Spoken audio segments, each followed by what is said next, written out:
So, Ken, my first question is about this new book you've put out, and it very much overlaps with our own attempts to explain America here in this series. You talk about who we are as Americans, and I wonder how working on this project helped you to answer that question. Well, it's so interesting, Francis, because this is so different than anything I've done before. I'm usually making films in which I'm explaining.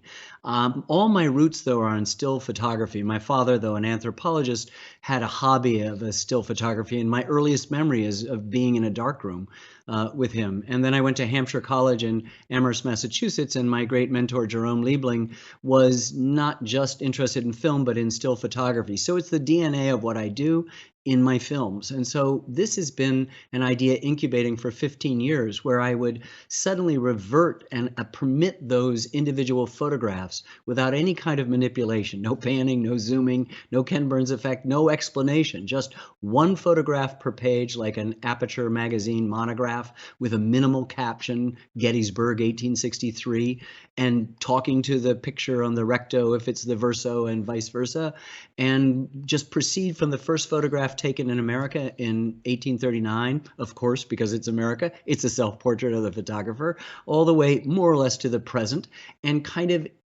touch every state in the Union and basically most of the projects that we've tried to cover over the last nearly 50 years, and to permit another kind of conversation about this animating question in all of my work: who are we to obtain? And so I think what you begin to see is a really complicated portrait that's dark as well as light. It's joyous as well as sorrowful. It has really positive things, great natural beauty, fun, and at the same time, it's filled with all of the things that are often the conflicts that have defined and animated us. We're a people born on the idea of universal freedom, but the man who articulated that owned hundreds of human beings. And so almost all American discussions of freedom are born on a tension between collective freedom, what I want, I mean, what we need, and personal freedom, what I want.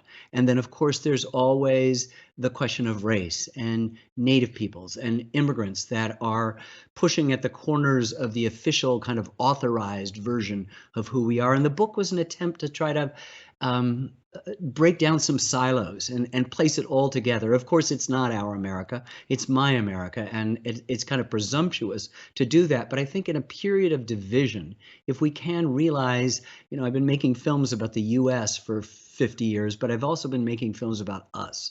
And what I've understood finally, maybe it took me too many decades to get it, is there's only us and no them. And whenever anyone tells you of them, you need to run away. So this is an attempt to show all of us with no them present.